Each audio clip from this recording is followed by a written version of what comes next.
Spring is here and summer's right around the corner, and this year that means two things. Number one, it's time to get ready to go to the beach.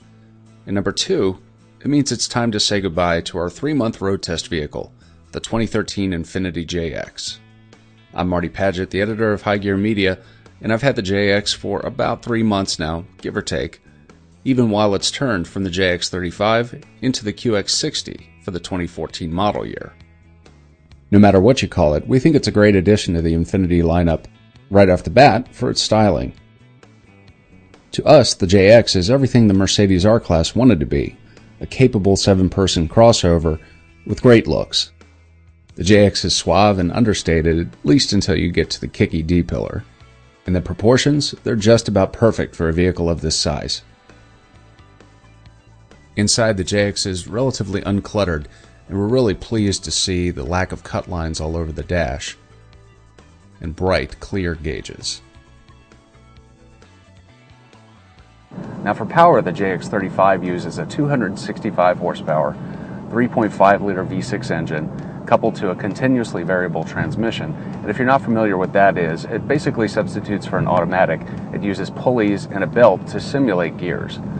Some of our complaints in the past about CVTs, about how they tend to put the engine high in the power band where it makes a lot of noise, don't really apply to our JX35. It's really smooth and it actually has enough power for a vehicle this big and this heavy.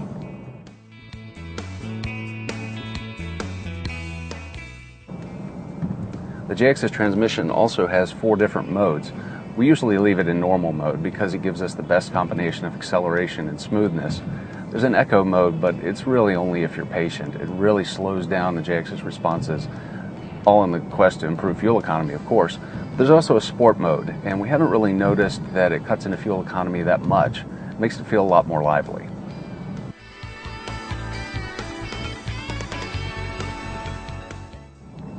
Compared to some other big 7-seat crossovers, the JX35's handling is pretty good. I actually think the steering feel is a good blend of lightness and accuracy, even though there's not much feedback. On the downside, it can ride a little roughly. There's not quite as much damping against impacts as we'd like, although when you're on an interstate, it tends to ride really smoothly. One of the things the JX is best at is hauling. Power open the tailgate, and even behind the third row of seats, you'll be able to fit an amazing amount of cargo. And of course, you can fold the second row and the third row flat for a truly huge cargo space. One of the best things about the JX is its driving position. You never feel like you're too high like in some crossovers and SUVs, but you're not low either. You have a good commanding view of the road. The JX's front seats are actually pretty comfortable. The seat backs are a little more supportive than the seat bottoms, and we think that's because this particular vehicle is equipped with seat heating and seat ventilation. It creates a little flat spot towards the back of the bottom cushion. You get a little Princess and the Pea action going on. We're not usually high maintenance about those things, but it is noticeable when you get into other large crossovers how their seats are softer. A feature we've also found useful is the JX's sliding second row seat. It folds forward and tilts up the cushion to allow much easier access to the third row. Now things get really dicey in the third row, at least for adults. The seat slides forward so there's a little bit better access, but as you can see, there's not a lot of headroom for 6-footers, and the cushion sits right on the floor of the vehicle, so leg room isn't that great and underleg support isn't that good either. For kids, it'll probably be fine, at least for shorter trips.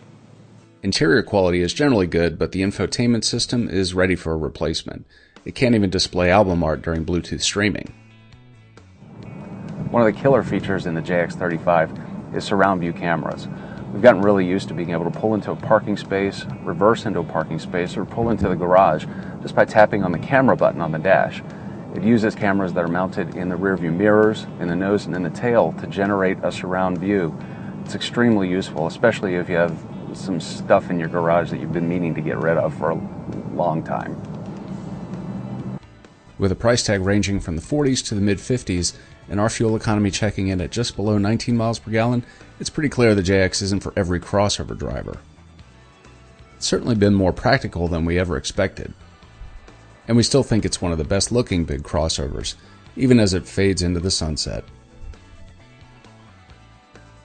Read all about our 3-month road test with the JX at The Car Connection and follow us on Facebook and Twitter. I'm Marty Paget. Thanks for joining us.